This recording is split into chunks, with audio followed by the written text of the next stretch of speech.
Hey, Jill Jaguars, and welcome to the September AP update. Suzanne would join me, but she is in our office making a lot of phone calls to parents. And so thank you to the counselors for hosting me in your office. These AP update notes can be found on the Staff Resources Drive. So that's the Google Drive, Staff Resources 2022, AP update notes. You open up that folder, and this is the September AP update. We also put a copy of this in your box. So I'm so glad that you're watching. When you watch this video all the way through, you will earn points for your house. Go Sparrow House. So well done. All the other three houses, I guess you're very cool too.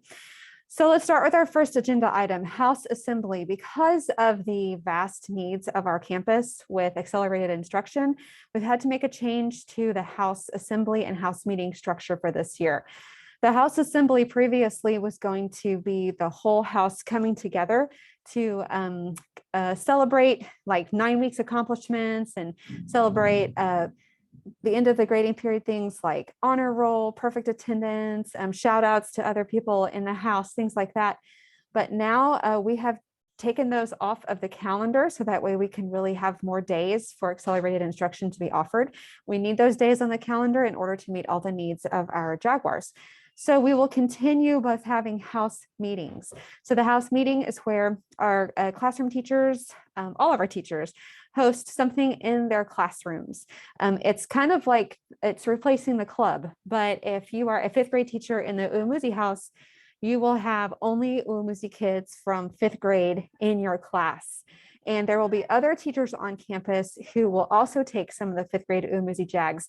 So you don't have all of the fifth grade Uamuzi Jags in your room on those house meeting days. If you have a very special place that you would like to request for your house meeting to happen, like maybe you're Mr. Dunn and you really want to take your house outside to play Foursquare, then please email me with that house meeting request and I will be more than happy to reserve your spot. It's first come, first serve. So email me and I'll be happy to help you. The next bullet we're going to talk about is morning tutoring. I'm not going to read this to you. This is available on the agenda, and these are guidelines.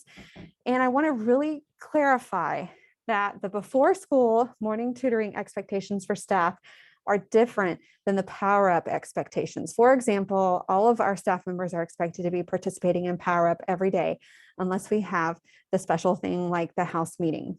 The before school tutoring is optional for staff to participate in, but Power Up tutoring, you have to participate in that. So we just want to be very clear that when we give you the guidelines for the before school tutoring, the Power Up guidelines that we've shared with you are still consistent and staying the same as what we've shared with you in the past. We're just adding the opportunity for you to have additional income by participating in our before school tutoring program. Okay, moving right along to the bottom of the agenda, number 5, PBIS rewards. Please be sure that you've taken a moment to explain PBIS rewards to your homerooms. We are giving out PBIS rewards during lunch like hotcakes, like there's a fire sale on it. So be sure that you've explained it. There are a couple of classes that we give points out to, and the kids are asking, what is that? And they're still not really sure what it is. I know our large group teachers are also using PBIS rewards too. So they are ready to be earning those points and cashing them in. All right, and our very last thing we want to share with you is about recess expectations. You should not be standing next to another teacher during recess. And we have had a number of injuries this week at recess, and our kids move quickly and they have a lot of fun, and we want kids to be kids. And when the parents call and they are upset about injuries, we want to be able to say to them, yes, the teacher was looking at the class and the teacher was not talking to another staff member. The teacher was not on their phone. We do investigate when there is an injury, like what happened, what kids were around. And it breaks our heart when we go to that recess video and we see that the teacher is not in the vicinity of the zone where the class is. We know it's hot. You're welcome to take an umbrella out there. If we could create more shade, we absolutely would. But to keep our Jaguars safe, please be sure that you are near them during recess and that you can see them and hear them. And do not be talking to another teacher and do not be on your phones. We have to do that for the safety of our Jaguars. That's it for the AP update. Thank you so much for watching and thank you for earning points for your house. Go Jags.